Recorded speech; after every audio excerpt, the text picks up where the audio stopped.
ನಮಸ್ಕಾರ ವಿದ್ಯಾರ್ಥಿಗಳೇ. ಈಗಾಗಲೇ ನಾವು ರಾಜ್ಯಶಾಸ್ತ್ರದ ಮೂಲಭೂತ ಪರಿಕಲ್ಪನೆಗಳ ಬಗ್ಗೆ ಅಭ್ಯಾಸವನ್ನು ಮಾಡ್ತಾ ಇದ್ದೀವಿ. ಅದರಲ್ಲಿ ಮುಖ್ಯವಾಗಿ ಪರಮಾಧಿಕಾರ ಸಾವರಿನ್ ಪವರ್ ಬಗ್ಗೆ ನಾವು ಆಲ್ರೆಡಿ ಡಿಸ್ಕಷನ್ ಮಾಡಿದ್ದೀವಿ. ಎರಡನೆಯ ಪ್ರಮುಖವಾದಂತಹ ಒಂದು ಪರಿಕಲ್ಪನೆ ಯಾವುದು, ಮೂಲಭೂತ ರಾಜಕೀಯ ಪರಿಕಲ್ಪನೆ ಯಾವುದು ಅಂತಂದ್ರೆ ಕಾನೂನು. ಕಾನೂನು ಅನ್ನುವಂಥ ಪರಿಕಲ್ಪನೆಯ ಬಗ್ಗೆ ನಾವು ಡಿಟೇಲ್ ಆಗಿ ತಿಳ್ಕೊಂಡ್ವಿ ಅಂತಂದ್ರೆ ರಾಜಕೀಯ ವಿದ್ಯಮಾನಗಳ ಬಗ್ಗೆ, ರಾಜಕೀಯ ಚಟುವಟಿಕೆಗಳ ಬಗ್ಗೆ ನಾವು ಸಲೀಸಾಗಿ ಅರ್ಥವನ್ನು ಮಾಡಿಕೊಳ್ಬೇಕು.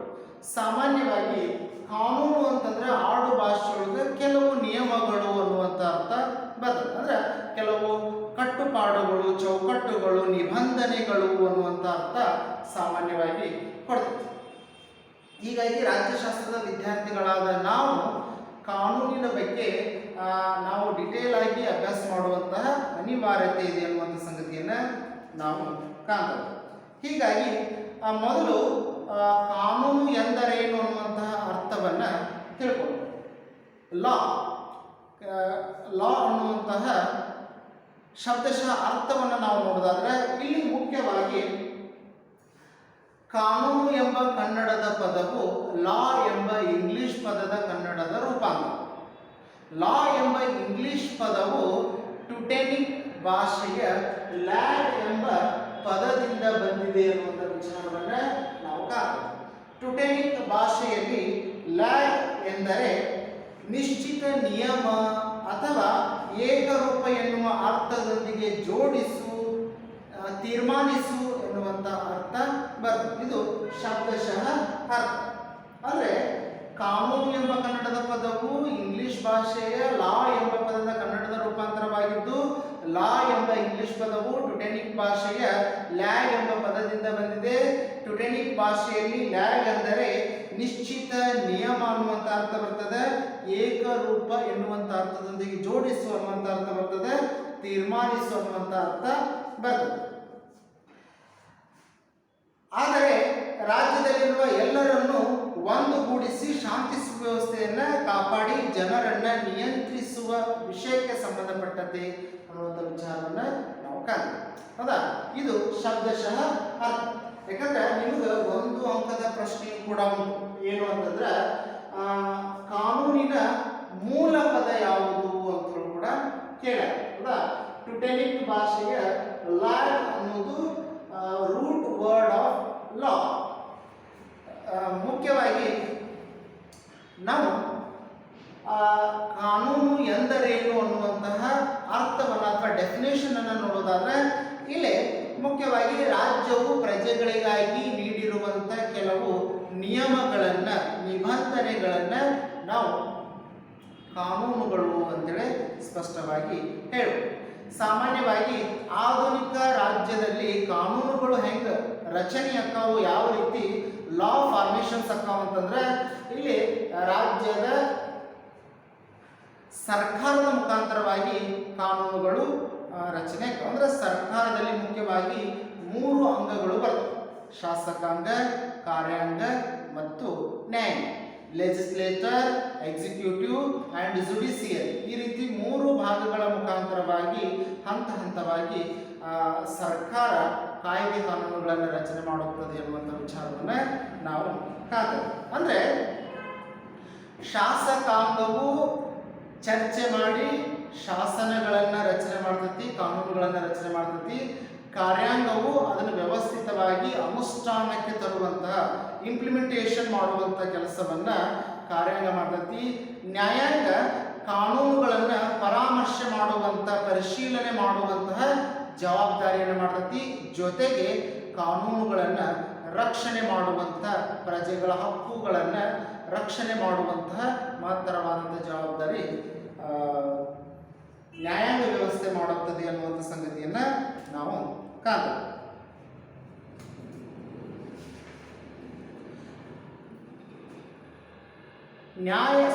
ಲಾ ಎಂದರೇನು ಅಥವಾ ಕಾನೂನು ಎಂದರೇನು ಅನ್ನುವಂಥ ವಿಚಾರವನ್ನು ನೋಡೋದಾದ್ರೆ, law is a rule, regulations are principles of the state which is formulated and enforced by the government ಅಂದರೆ ಸರ್ಕಾರದಿಂದ ಕೆಲವು ನಿಯಮಗಳನ್ನು ರಚನೆ ಮಾಡ್ತಾವಲ್ಲ, ಆ ನಿಯಮಗಳೇ ಕಾನೂನುಗಳು ಅನ್ನೋದನ್ನು ನಾವು ಕಾಣ್ತೇವೆ.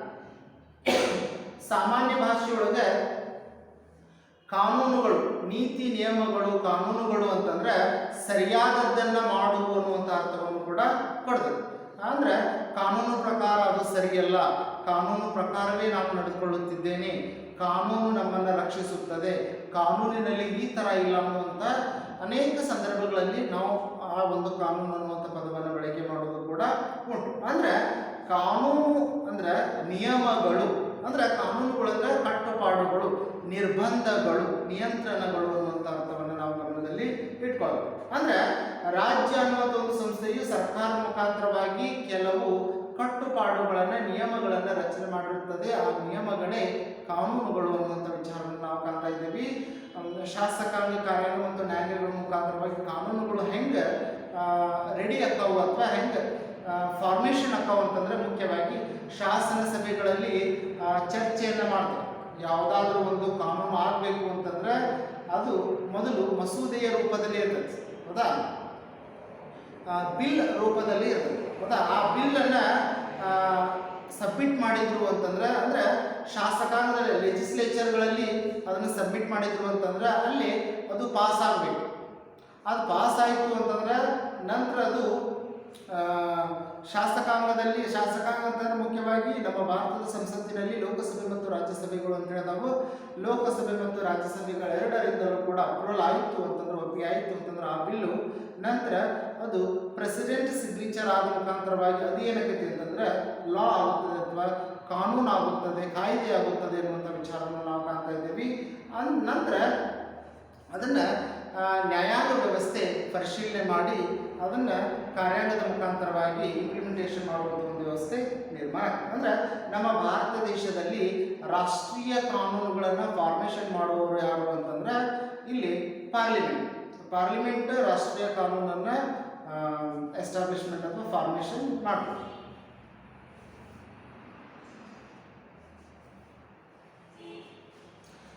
Modern government is composed of three organs, namely legislature, executive and judiciary. These three organs functions closely related to law. ಅಂದರೆ ಈ ಮೂರು ಪ್ರಮುಖ ಅಂಗಗಳ ಕಾರ್ಯಾಚರಣೆಯು ಕಾನೂನುಗಳ ರಚನೆಗೆ ಪ್ರಮುಖ ಪಾತ್ರವನ್ನು ನಿರ್ವಹಿಸುತ್ತವೆ ಎನ್ನುವ ಸಂಗತಿಯನ್ನು ನಾವು ಕಾಣ್ತೀವಿ. Legislature enact the laws, executive body executes the laws made by the legislature, and judiciary interprets the laws. ಅಂದರೆ ಇಂಟರ್ಪ್ರಿಟೇಷನ್ ಮಾಡುವಂತಹದನ್ನು ಪರಿಶೀಲನೆ ಮಾಡುವಂತಹ ಕಾರ್ಯ ಜುಡಿಷಿಯರಿ ಸಿಸ್ಟಮ್ ಮಾಡ್ತದೆ ಅನ್ನುವಂಥ ವಿಚಾರವನ್ನು ನಾವು ಕಾಣ್ತೇವೆ. The term law is derived from the word Teutonic root, that is a land, which means something fixed or even or informed. Those law is a inform of a set of rules and regulations enacted and enforced by the state. ರಾಜ್ಯದಿಂದ ಜಾರಿಗೊಂಡಿರುವಂತಹ ನಿಯಮಗಳನ್ನು ನಾವು ರಾಜ್ಯಗಳು ಅಂತ ಕರಿತೀವಿ. ನಿಯಮಗಳನ್ನು ನಾವು ಕಾನೂನುಗಳು ಅಂತ ಕರಿತೀವಿ. ಕಾನೂನು ಎಂಬ ಪದದ ಮೂಲ ಪದ ಯಾವುದು ಅಂತಂದ್ರೆ ಟುಟೆನಿಕ್ ಭಾಷೆಯ ಲ್ಯಾಗ್ ಅನ್ನುವಂತಹ ಪದ.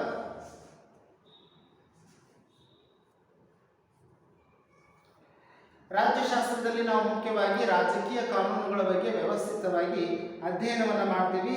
ಹೀಗಾಗಿ ರಾಜಕೀಯ ಕಾನೂನುಗಳು ರಾಜ್ಯದ ಸದಸ್ಯರ ಬಾಹ್ಯ ವರ್ತನೆಯನ್ನು ನಿಯಂತ್ರಿಸುವಂಥ ನಿಯಮಗಳನ್ನು ಒಳಗೊಂಡಿದೆ ಎನ್ನುವಂಥ ವಿಚಾರವನ್ನು ನಾವು ಕಾಣ್ತಾ ಇದ್ದೀವಿ. ನಿಯಂತ್ರಿಸಿ ರಾಜ್ಯದಲ್ಲಿ ಶಾಂತಿ, ಸುವ್ಯವಸ್ಥೆ, ಭದ್ರತೆಯನ್ನು ಕಾಪಾಡಿ ರಕ್ಷಿಸಲು ರಾಜಕೀಯ ಕಾನೂನು ಅತ್ಯಂತ ಅವಶ್ಯಕವಾಗಿದೆ ಎನ್ನುವಂಥ ಸಂಗತಿಯನ್ನು ನಾವು ಕಾಣ್ತೇವೆ. ಜೊತೆಗೆ ಆ ಕಾನೂನುಗಳನ್ನು ರಚನೆ ಮಾಡುವಂಥ ಸಂದರ್ಭದಲ್ಲಿ ಸಮಾಜದಲ್ಲಿರುವಂಥ ರೂಢಿ, ಸಂಪ್ರದಾಯಗಳು, ಆಚಾರ ವಿಚಾರಗಳನ್ನು ಗಮನದಲ್ಲಿ ಇಟ್ಟುಕೊಂಡು ಅವುಗಳಿಗೆ ಪೂರಕವಾಗಿ ಕಾಯ್ದೆ ಕಾನೂನುಗಳನ್ನು ರಚನೆ ಮಾಡುವಂಥ ಒಂದು ವ್ಯವಸ್ಥೆ ಅದ. ಅಂದರೆ ಪ್ರಾಚೀನ ಕಾಲಾವಧಿಯಲ್ಲಿ ಕಾಯ್ದೆ ಕಾನೂನುಗಳು ಇರಲಿಲ್ಲ. ಕಾನೂನುಗಳ ಬದಲಾಗಿ ಅಲ್ಲಿ ಕೆಲವು ಸಂಪ್ರದಾಯಗಳು ಇದ್ದು, ಆಚರಣೆಗಳು ಇದ್ದು, ರೂಢಿಗಳು ಇದ್ದು, ಪದ್ಧತಿಗಳು ಇದ್ದು, ಆ ರೂಢಿ ಪದ್ಧತಿ ಆಚರಣೆಗಳಿಗೆ ಅನುಗುಣವಾಗಿ ಜನರು ಜೀವನವನ್ನು ಮಾಡ್ತಾ ಇದ್ರು. ಬಟ್ ಅವುಗಳಿಗೆ ಹೊಸ ರೂಪವನ್ನು ಕೊಟ್ಟು ಸರ್ಕಾರ ಈಗ ಕಾನೂನು ಅನ್ನುವಂತಹ ಒಂದು ಹೆಸರಿನ ಅಧೀನದೊಳಗೆ ಜನರನ್ನು ನಿಯಂತ್ರಿಸುವಂಥ ನಿಯಮಗಳನ್ನು ರೂಪಿಸ್ತಾ ಇದೆ ಅನ್ನುವಂಥ ಸಂಗತಿಯನ್ನು ನಾವು ಕಾಣ್ತೇವೆ. ಕಾನೂನುಗಳು ಲಿಖಿತವಾಗಿ ಇರ್ತಾವು, ಸ್ಪಷ್ಟವಾಗಿ ಇರ್ತಾವು, ಜೊತೆಗೆ ನಿರ್ದಿಷ್ಟವಾಗಿಯೂ ಕೂಡ ಇರ್ತಾವೆ. ಅಂದ್ರೆ ಕಾನೂನುಗಳಲ್ಲಿ ಯಾವುದೇ ರೀತಿ ಗೊಂದಲಗಳು ಇರೋದಿಲ್ಲ. ಹೌದಾ? ಏನು ಹೇಳಬೇಕಾಗಿರ್ತದೆ, ಏನು ನಿಯಮಗಳದಾವು, ಆ ನಿಯಮಗಳ ಬಗ್ಗೆ ಅಕ್ಯುರೇಟ್ ಆದಂಥ ಮೀನಿಂಗನ್ನು ಈ ಕಾನೂನುಗಳು ನೀಡ್ತವೆ. ಜೊತೆಗೆ ಸಾರ್ವತ್ರಿಕವಾಗಿ ಜಾರಿಗೆ ಬರುವಂತಹ ನಿಯಮಗಳು, ಅಂದ್ರೆ ಒಂದು ದೇಶದ ಉದ್ದಗಲಕ್ಕೂ ಕೂಡ ಕಾನೂನುಗಳು ಪ್ರಭಾವ ಬೀರುತ್ತವೆ, ಎಲ್ಲರಿಗೂ ಕೂಡ ಸಂಬಂಧಪಟ್ಟಿವೆ ಅನ್ನುವಂಥ ಸಂಗತಿಯನ್ನು ನಾವು ಕಾಣ್ತೇವೆ. ಜೊತೆಗೆ ಎಲ್ಲರಿಗೂ ಕೂಡ ಅಪ್ಲಿಕೇಬಲ್ ಆಗ್ತವೆ. ಹೌದಾ? ಎಲ್ಲರಿಗೂ ಕೂಡ ಅನ್ವಯಿಸುವಂಥ ನಿಯಮಗಳು, ಕಾನೂನುಗಳು ಇವು ಕೇವಲ ಒಂದು ಸಮುದಾಯಕ್ಕೆ, ಒಂದು ಜನಾಂಗಕ್ಕೆ ಮಾತ್ರ ಸೀಮಿತವಾಗಿರದೆ ಎಲ್ಲ ಜನರಿಗೂ ಕೂಡ ಅಪ್ಲೈ ಆಗುವಂತಹ ನಿಯಮಗಳು ಇವೆ ಅನ್ನುವಂಥ ಸಂಗತಿಯನ್ನು ನಾವು ಕಾಣ್ತೇವೆ. ಜೊತೆಗೆ without any discrimination it is applied to the all peoples are all citizens. Bharat ದೇಶದಲ್ಲಿರುವಂಥ ಎಲ್ಲ ನಾಗರಿಕರಿಗೂ ಕೂಡ ಯಾವುದೇ ತಾರತಮ್ಯ ಇಲ್ಲದೆ ಎಲ್ಲರಿಗೂ ಕೂಡ ಕಾನೂನುಗಳು ಅನ್ವಯವಾಗುತ್ತವೆ. ಕಾನೂನಿನ ಎದುರುಗಡೆ ಎಲ್ಲರೂ ಸರಿಸಮಾನರು ಅಂತೇಳಿ ಭಾರತದ ಸಂವಿಧಾನದ 14ನೇ ವಿಧಿ ಅತ್ಯಂತ ಸ್ಪಷ್ಟವಾಗಿ ಹೇಳಿದೆ. According to the article number 14th of Indian constitution it is explain all are equal before to ಲಾ.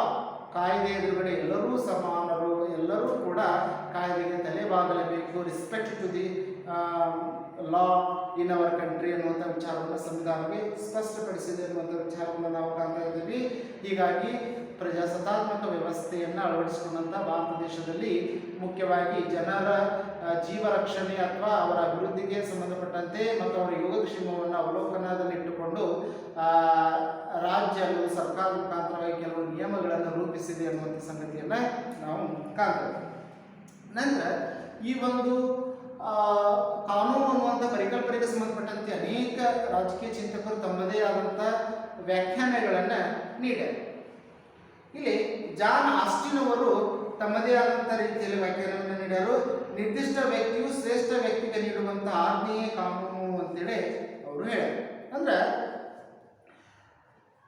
ಆ ನಿರ್ದಿಷ್ಟ ವ್ಯಕ್ತಿ ಅಂತಂದ್ರೆ ರಾಜ್ಯ ಅಂತ ನಾವು ಅರ್ಥ ಮಾಡ್ಕೋಬೇಕು. ಕನಿಷ್ಠ ವ್ಯಕ್ತಿ ಅಂತಂದ್ರೆ ರಾಜ್ಯಕ್ಕೆ ಅಧೀನರಾಗಿರುವಂಥ, ರಾಜ್ಯದ ಅಧೀನದಲ್ಲಿ ವಾಸ ಮಾಡುವಂಥ ಜನರು ಅಂತೇಳಿ ನಾವು ತಿಳ್ಕೊಳ್ಬೇಕು, ಅಥವಾ ಸಾರ್ವಜನಿಕರು ಅನ್ನುವಂತಹ ಅರ್ಥ ಬರ್ತದೆ. According to John Austin, law as a commando given by superior to and inferior. ಶ್ರೇಷ್ಠ ವ್ಯಕ್ತಿಯು ಕನಿಷ್ಠ ವ್ಯಕ್ತಿಗೆ ನೀಡುವಂತಹ ಆಜ್ಞೆಗಳೇ ಕಾನೂನುಗಳು ಅಂತೇಳಿ ಜಾನ್ ಆಸ್ಟಿನ್ ಅವರು ಹೇಳಿದರು.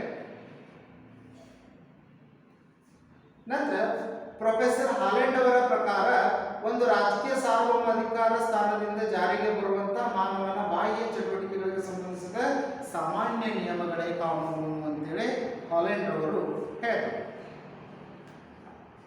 According to the Holland, law is a general rule of external human action enforced by the sovereign political authority ಅಂತೇಳಿ ಅವರು ಹೇಳ್ತಾರೆ.